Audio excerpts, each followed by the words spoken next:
Hello and welcome to Online Store Success. This week, I am so excited to be hosting the beautiful Stevie Dillon. Stevie has been my business coach for the past 12, 14 months or so, helping me bring my coaching business back to life, including developing my 12-week Facebook ads program, Ecom Ads Academy, and my One Ad Wonder mini course, which is all thanks to Stevie's help. So I wanted to chat with Stevie a little bit today for a couple of reasons, because Stevie's doing something new and super exciting, and also because I know a lot of my listeners are not necessarily ecom folks, but interested in perhaps turning their skills and expertise into a service or a digital product. So I wanted to give a little bit of Stevie's expertise and gold that she sprinkles over everything to my listeners. And I'm so thrilled to have you here today, Stevie. Well, I was pretty excited when you asked me, so thank you. Oh, no, thank you. For those that don't know Stevie's business is called the Course Cartel. And Stevie, I know you've had a few iterations of your business and pivoted a couple of different times. Prior to the Course Cartel, you were Stevie Says Social. Is that right? That's right. And so tell me a little bit about your business journey from Stevie Says Social, what you were doing there to where you are now and what you're doing now. So Stevie Says Social, the secret is in the name. It was very much focused on social media. So I used to work in marketing. I was super interested in like all things digital marketing. And so I was learning it on the side. Started Stevie Says Social as like my way of sharing all of my like learnings around social media when I was just learning about it all, I suppose. And so that turned into a business. So I did social media management for about 2 seconds and then had started a podcast called the Stevie Says Social podcast. That has gone through a few name changes as well. It is now the Lifestyle Business Sweet Spot podcast. But through the podcast had kind of started to build an audience. So launched a social media course off the back really of the audience I was building through the podcast.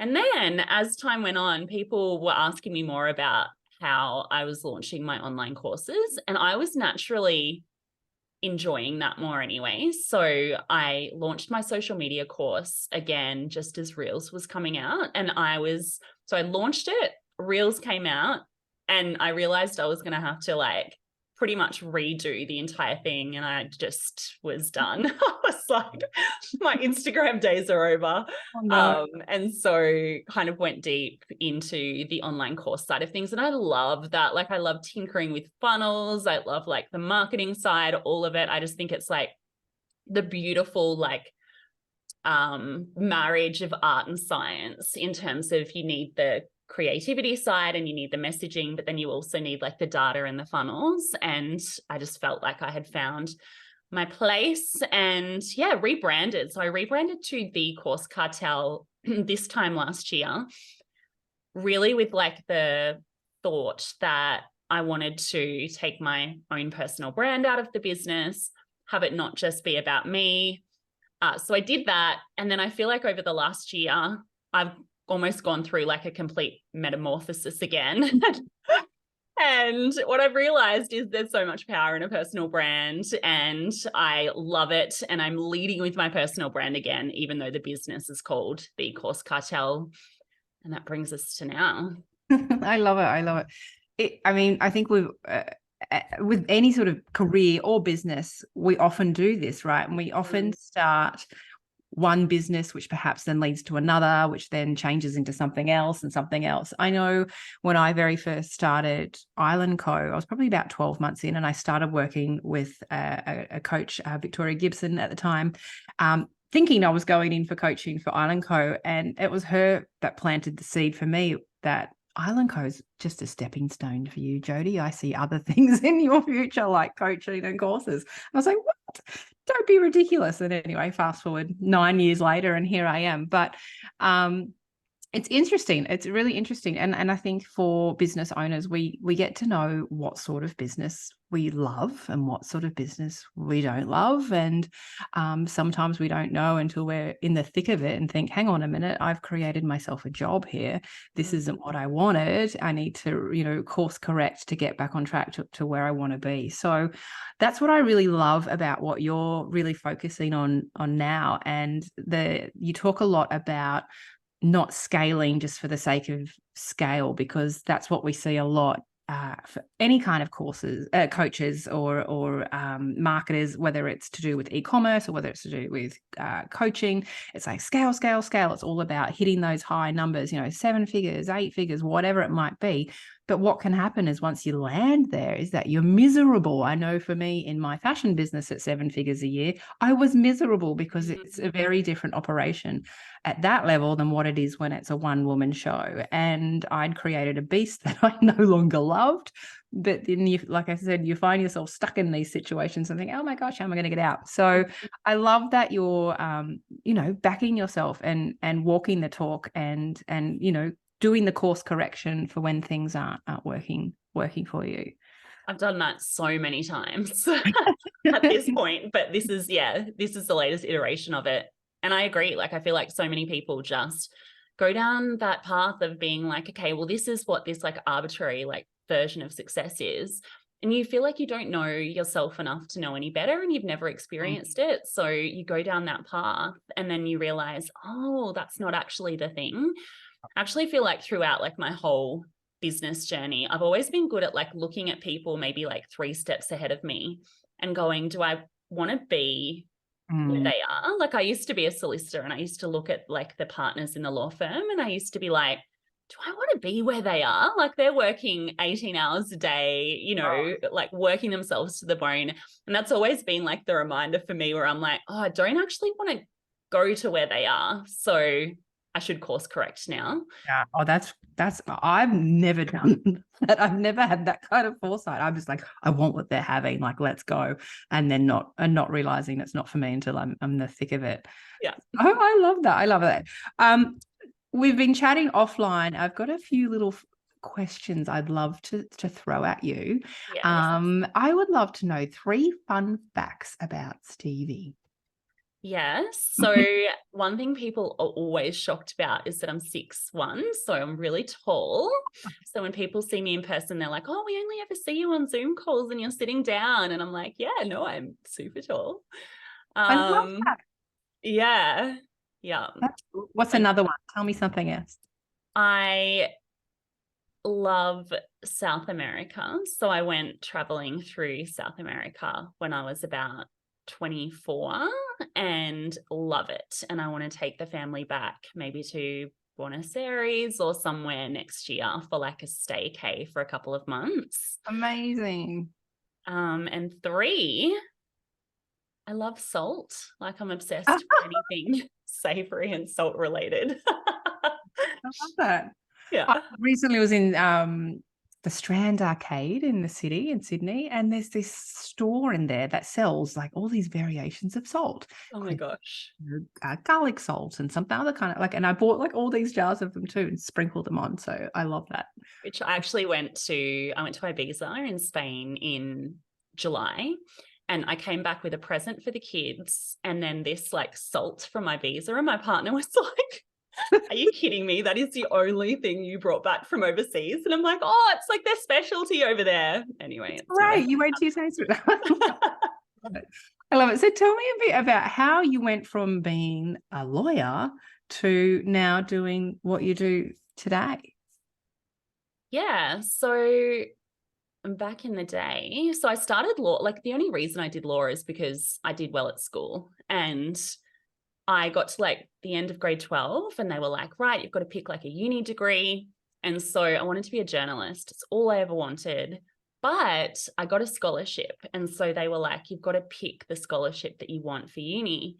And I was like looking through the list, and the combined like law journalism degree obviously had a higher value. And I was like, oh, just do that to get the most out of the scholarship. And so expensive one off the menu. The most expensive one, yeah, which ended up taking 5 years and then like 2 years of articles.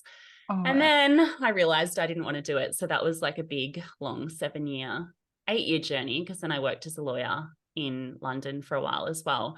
But when I was over there, I had a friend of mine that I had met when I was traveling, and she had worked with me at Red Bull. And so she was working for a marketing agency over there. And we went to the Red Bull office one day after work, and they had like a slippery slide in the stop it. office, and they Stop were it. like the coolest people. And I was like, at that time, I was working like fighting people on parking tickets in Walthamstow in London, like literally had to go to court every day and fight these people who hadn't paid their parking tickets. And they were like angry people. And I was like, what am I doing at this point? And so I started looking for marketing jobs, and I was like, oh, that's what I want to do when I come back to Australia.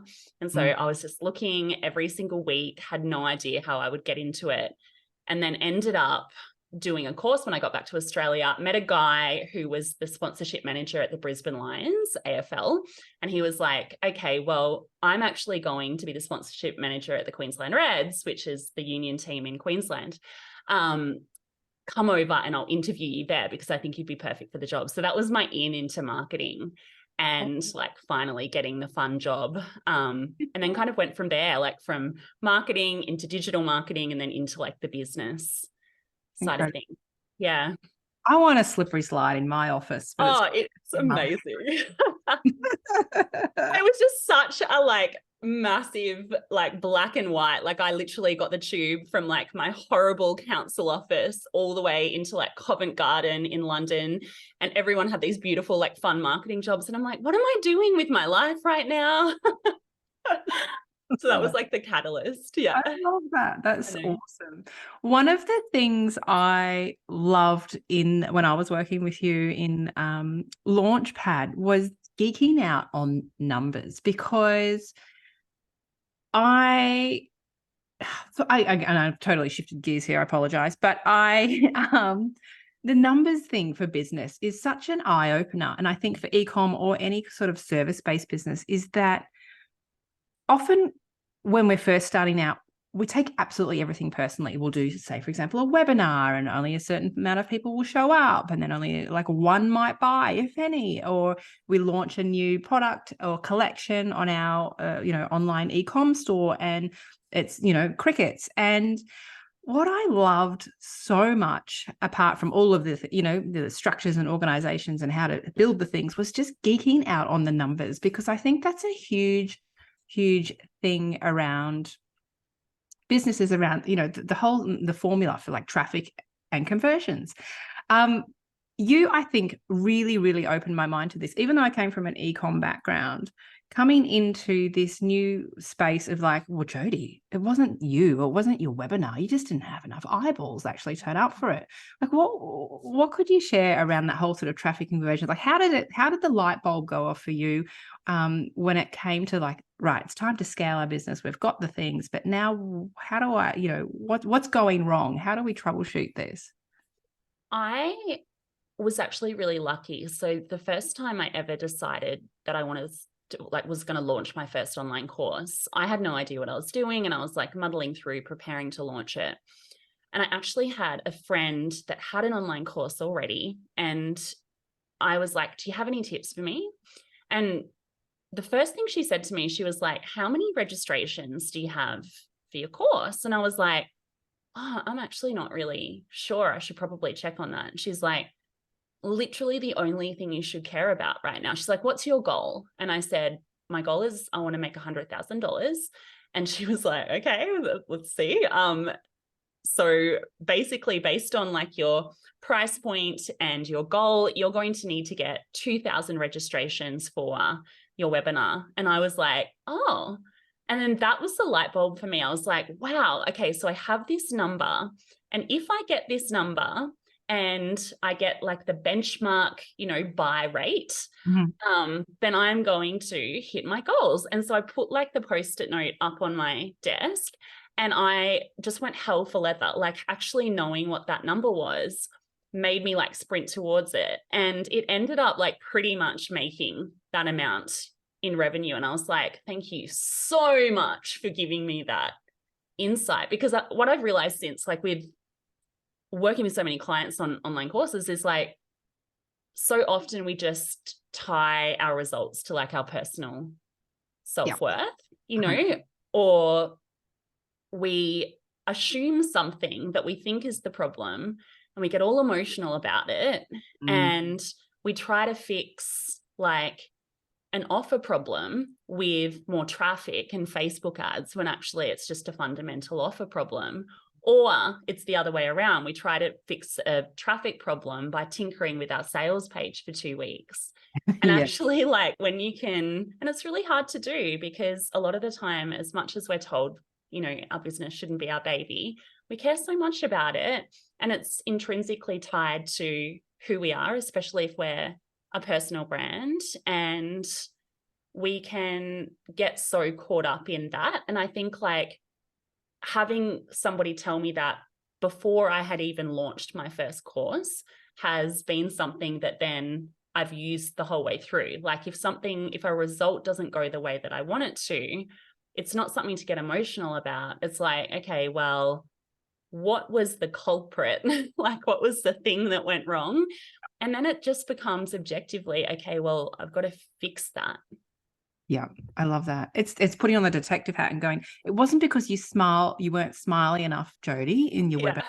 It wasn't because, you know, your dog barked in the middle of it. It was because there was only 4 people on the webinar. Or really though, it's not because people don't like you. Like, there's nothing. And this is what we do. Like, I've seen all of the emotions. I've seen every emotion under the sun come out, especially with like, and it would be similar with product launches, I'm sure, but with course launches, there's such a big, like, there's so much effort that goes into it, and time and all of the things. And so like, you get it out there, and sometimes it doesn't go the way that you want it to. And then it's like, oh, I'm going to tear it all down. It's not, you know, it's all over. And actually it might just be one thing that you need to fix. And I think that's what's magical about digital marketing, is like, it's not like you're guessing. You can literally very objectively look at the numbers and say, this thing is the one thing I need to fix. And then as long as you don't let your emotions get in the way, and you do actually just work on fixing that one thing, that's how you incrementally get the success that a lot of people, I think, falsely assume, because the industry perpetuates it, you're going to have all of the success in 2 seconds. And that's not how it works. It's actually getting it out there, not thinking and overthinking and overthinking and overthinking, getting it out there, getting the fast data, and then looking to like improve from there to where it is that you want to go. I love that. And I know for me, I've been running my course coaching business for 7 years, and I've just had my biggest launch ever. But it's 7 years, 7 years in the making, getting all of these systems and getting the offer right, and then making sure that I've got enough numbers turning up. And it's just putting one foot in front of the other, and looking at each launch, and whether it was a flop or whether it was successful, but still pulling apart the numbers and just going, okay, how could I have improved this? Was it, like you said, an offer problem? Was I not clear in my messaging about what the transformation is for somebody? Or was it the fact there just wasn't enough people coming to those live launch events, the webinars, the challenges, or whatever? So I really, really love the whole numbers thing and your take on it, because it helps take out some of that emotion. It helps take out some of that, I guess, beating ourselves up, thinking, like you said, they don't like us. You know, maybe I'm just no good at this. And it takes all of that out of it. And it's like, let's just look at the numbers. Yeah. What would you suggest to someone that might be listening that has an expertise in a particular area and has thought they would like to turn that into a course or a digital product? What would what would your advice be for them? What would the first sort of starting point be? Do you know, there's a big, like, obviously I'm in this world so much. And so like, I'm hearing what people are saying about digital courses and things at the moment. And one of the big things that I think is holding people back at the moment is like the whole, have I missed the boat? Like, there's so many online courses out there. It's so crowded. Like, how could I ever like compete against XYZ? And I actually think like the most important thing to take away in relation to digital courses and things at the moment is it's actually the best time in the world to do it. But the game has changed. And so I think like the most important thing, and this is true for any business, but particularly where we're at with online courses, where the demand keeps growing, but also the industry has gotten so much more sophisticated. People have done online courses. There's a lot of people out there. There's a lot of competition, and competition isn't a bad thing. Like if you are looking out there and you're like, I want to create an online course on XYZ, but there's already 18 people doing it. That's actually a really good thing. But the secret at this point, like where we're at, is positioning. And so it's making sure that you can essentially find out what I call is like what your category of one is. So like, for example, let's say that I wanted to create an online course about podcasting, right? And let's say that there's 20 different courses out there about podcasting. The game isn't to look at what other people are doing and say, oh my gosh, that's successful, I'm going to do something that's similar to that, because that's that's their special sauce. The game is actually thinking, okay, so how can I position this offer so that it's perfectly like suited to one person, and then craft the positioning, the packaging, the pricing for that one person. So like, to use a very tangible example, let's say you wanted to create a course about podcasting. Like you could say, I'm going to create a course about podcasting specifically for influencers, and podcasting is the vehicle to get brand deals. And so you should start a podcast because it's the best way to get brand deals and to build yourself up as an influencer, right? And so those people would be like, yes, that's for me. Whereas you could position it a completely different way. And you could say, actually, this is for e-commerce business owners that want to get more sales by building their personal brand and their authority because no one else is doing it. And actually, podcasting is the best way to do that. So I think like the secret is realizing that there's more opportunity than ever, but then also realizing that it's the offer, the packaging, and the positioning that is the difference between, like, in inverted commas, success and flailing a little bit. I think where we're at in the world, it's like finding that specific space for you, your little category of one, and going all in on it. I love that. I love that. It reminds me of the saying, the riches are in the niches. Yeah, but it's not even just like, I love the idea of niching. I do think it's one way to differentiate, but I also don't think it's the only way to do it. So that was one example. So like, going for influencers as opposed to like e-commerce brand owners. But when I talk about like your category of one as well, like what is it that is like your special sauce that makes you different to anyone else in your space? So like I was doing this recently for my offer and I was like, right, so there's actually someone in a very similar space to me and their thing is community. And actually, I'm not going to compete on community. That's not my thing. There's another person in my space and their thing is like this intersection of like strategy and like woo-woo. And I'm like, well, I'm not going to be that person. And so for me, it's like, if you want like a lifestyle business and you want like the, strategic step-by-step and like an operating system for doing it, like I'm that person. And so it doesn't have to just be like, I'm differentiating based on like who I serve, but it can also be like your delivery method, who you are as a person, your vibe. Like it can be a lot of different things. And it also doesn't have to be all of the things. You can literally just have one thing that sets you apart. And then when people think of you, they think of you as like the go-to in that particular thing. And you'll be perfect for those people. And it means you're not for everyone, but that's okay as well. Love that. I love that. Which also brings me to, tell me what is exactly, I know what it is, but for the listeners, tell me what is the lifestyle business sweet spot? Yeah. So this comes back to the metamorphosis that I have been through over the last, really the last 12 months. So I obviously rebranded this time last year. And like the big thinking was like, I'm going to grow this big business. I'm going to, go hell for leather and do all of the things. And I started doing that. And what I realized is that my version of success was actually very different to what is painted as like the ultimate hallmark of success online. And it led me down this massive rabbit hole where, because I asked, like literally asked everyone around me, I was like, things aren't feeling right. What do I do next? Like seeking answers outside of myself, asking mentors, asking all of the people I wasn't getting what I needed. And I was like, I need to like work something out myself here. And what I actually realized was that I needed to get clear on what my personal end game in business was. And it wasn't to build a big business, to take myself out of the business, to scale, and ultimately to exit. That wasn't my end game. And it's totally fine for the people that are. But I think having clarity on what it is for me, which is actually the other side of the scale, like it's not settling, it's not,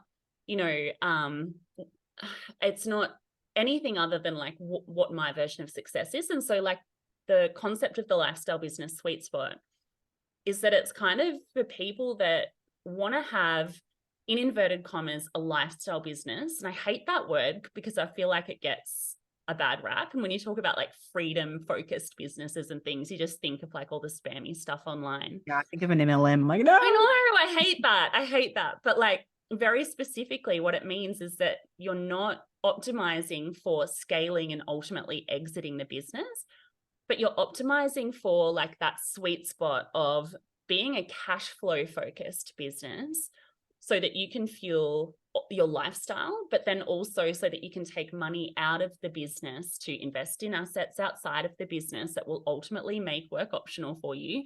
And also to apply constraints on the way that you do business. So for me, it's like, how can I do business in a way that will ultimately get me to 5-hour days, because I don't want to be working all the time. And so intentionally engineering into that, and then taking the fulfillment piece into account as well. So making sure that you have a business that aligns with who you are as a founder, and not building a business model that ultimately doesn't feel right for you, even if it is right for someone else. And it's like my way of like putting together like that sweet spot intersection of profit, lifestyle, and time. And that's what I think of when I think of the lifestyle business sweet spot, which is ultimately what I'm engineering my business towards.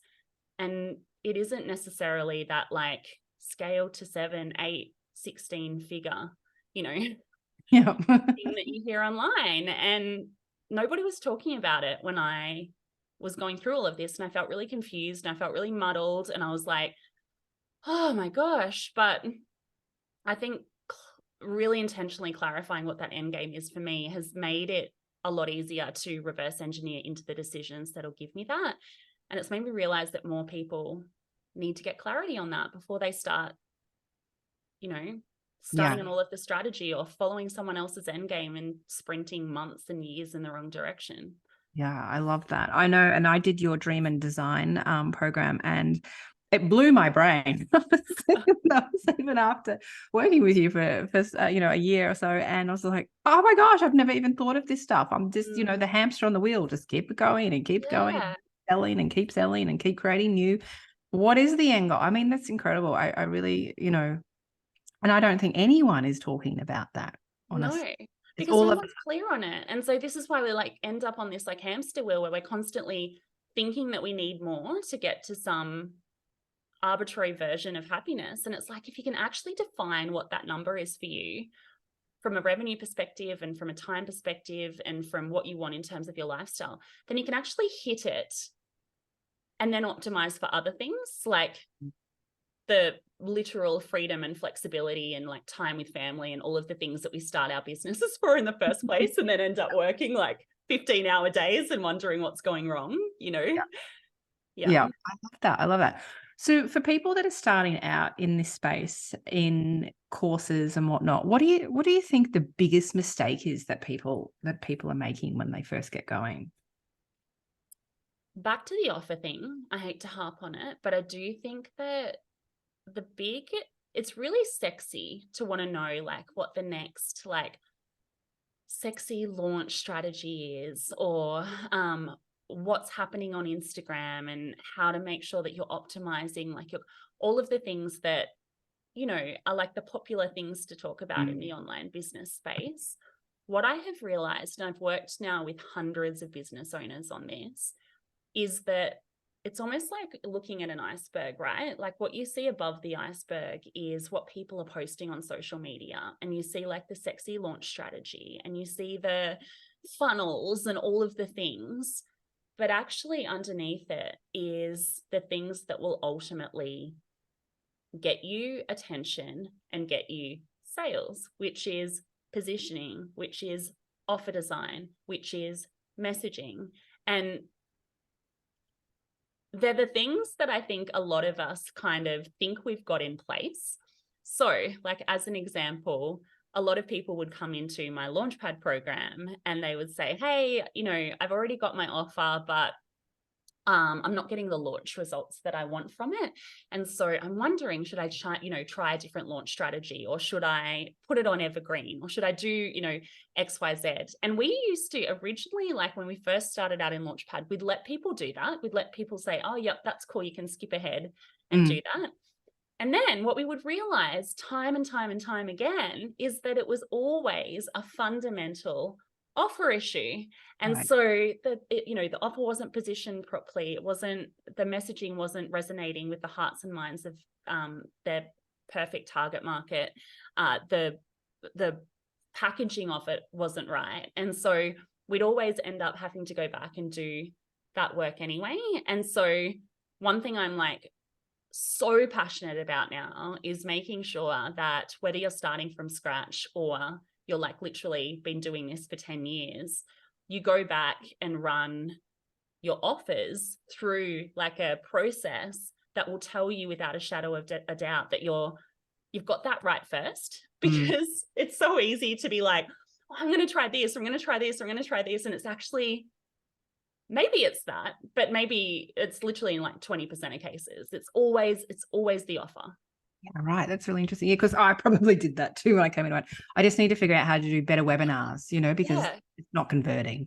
And I know I went through that process. It's painful. It's painful going back to school.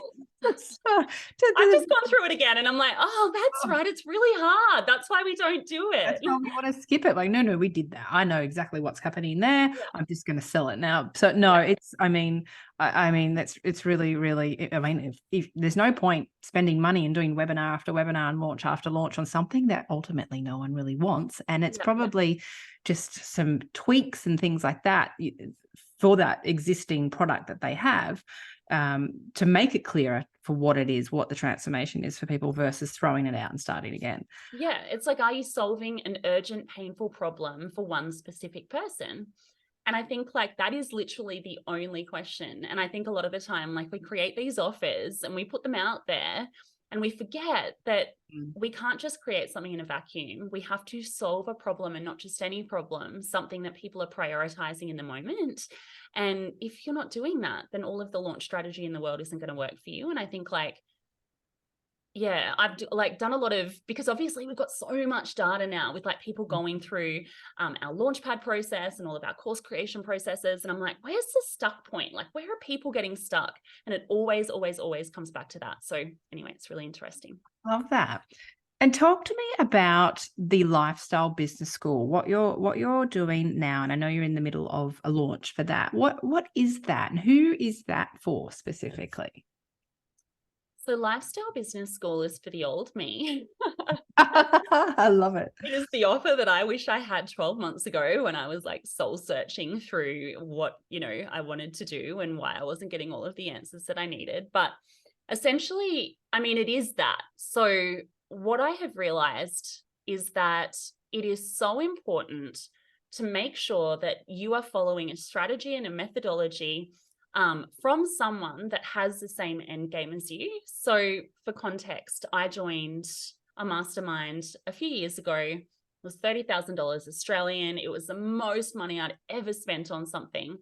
And so I came into the mastermind, and the founder at that time, without me realizing, she just had a totally different end game. Like she wanted to scale, and she was all about hiring, you know, 10, 20, 30 different people and like all of the things. And so I started unintentionally following the strategy of someone that had a completely different end game to me. Mm. And what I have realized, and like the core premise of Lifestyle Business School, is that it's about, number one, deciding what your end game is and defining it for you.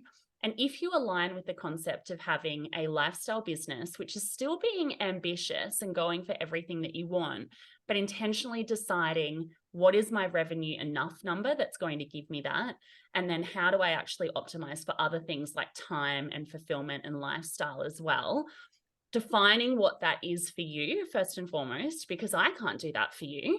Right. And I think like this is where people sometimes walk down the wrong garden path, because they'll follow someone else's end game and then they're like, oh, how did I end up here? And so it starts with like defining what that is for you. And then once you know that you want a lifestyle business and that you feel clear on what your specific end game is, then it's about giving you the operating system. Because what I realize is like there's a massive gap in the market where there's a lot of talking head videos, there's a lot of theory, but ultimately what people need is like the operating system, like the standard operating procedures and the systems and the processes and the step-by-step for very systematically building an expertise-based business from scratch and then refining it based on data into your version of whatever your lifestyle business sweet spot is. And I think like what I've realized is that I'm a very systems and structure and strategy based person, but it's actually those things that have given me the freedom.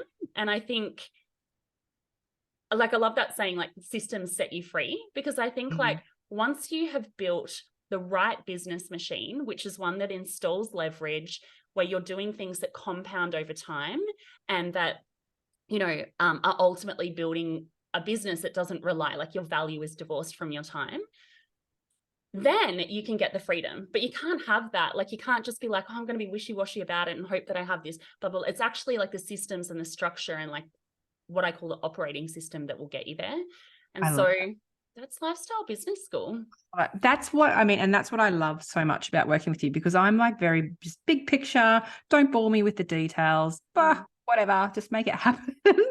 And your systems and processes and, you know, your formula for doing things, like it's transformed my coaching business and given me an opportunity to, you know, think, right, this, I can build this in a way that I want it to look like as well. And if something goes wrong, refer to X, you know, come back to that and have a look at that. Where did it, you know, go wrong and whatnot? And where did it go right? And all of those systems and procedures, just, you know, it is so empowering. And for most creative entrepreneurial type folks, we often, you know, that stuff like, oh, don't need that, but we really do. We really do. Honestly, it is installing those things into your business that ultimately gives you the freedom. Like it absolutely 1000% is. And actually I'm like thankful to my systems-based self because I actually enjoy it. Like I do love it, but I'm like, the idea of engineering into what I ultimately want with those things has been pretty exciting for me, because it's made me realize that I can literally get everything that I want. I know exactly what it is that I want now. And I've got the systems and the processes and the business model, which is huge as well, to get it. And how beautiful is that? Because you hear about all of this crap online where it's like, you know, you can sip pina coladas and sit by the beach in 2 seconds. And no, that's not possible. But it is nice to know that in like a 3 to 5 year period, you can have everything you want if you have the right end game, the right business model, and then like the systems and structures to install to get you there. It's incredible. I've seen nothing like it, honestly. And just working with you through the past 12 months, 14 months, no one, and I've done many different programs and courses around how do I do this online coaching business thing. No one gives as much detail and just, you know, this is how you do it. You know, those systems, processes, the formulas, the swipe files, like so much. There's just so much in there. So tell me, for any of our listeners here that are thinking about starting a course business or already have one and are struggling to make the sales that they need, how can they get your help? Yeah, so Lifestyle Business School would be a great place to start. When is this podcast coming out? This will come out next week. So Perfect. Yeah. Well, we're running a class. I'll send you to lifestylebusiness.school is probably the best place to go and check it all out. Awesome. And we should have a replay of the class that we're hosting tomorrow as well there, which will just basically share that full operating system, what it all means, how to actually refine based on data, all of that good stuff that I love and geek out on talking about. So yeah, check it out there. We'll link all of everything, all of these in the show notes as well. I can, vouch and highly recommend anything that Stevie does.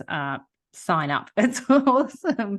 It's just incredible what you deliver, the value, the minute details of everything. Like it's honestly, it's changed my business. It's changed my life. So I can definitely highly recommend anything that Stevie puts out into the world is incredible. And if you are thinking about, and maybe it's a side business to your e-com business. If you already have an e-com business and you're listening, maybe there's some sort of service-based digital product or course that you could do. Go and check out Stevie. And you have an incredible podcast as well, which I'll also link in the show notes. And then you do have your course on how to create your wildly successful podcast as well, right? I do. So it's called Launch Your Wildly Successful Podcast, which is the ultimate mouthful. I swear I just need to keep my course names to like 2 or 3 words. But yeah, so that teaches how to create a podcast from the positioning angle of getting more leads and sales. So that is my positioning for that course. Yeah. I love it. I love it. I love it. Thank you so, so much for joining me today. It's been so lovely to catch up with you. And I'm sure that people listening, there will be some light bulbs going off and new ideas sparked. And if you do have a course and you're struggling to get the sales you want, head over to the Course Cartel and the Lifestyle Business School, which we'll link below, and check out what Stevie's doing. Thank you so much for joining me, Stevie. Thank you so much for having me, Jodie. You're amazing. No, you're amazing. Thank you.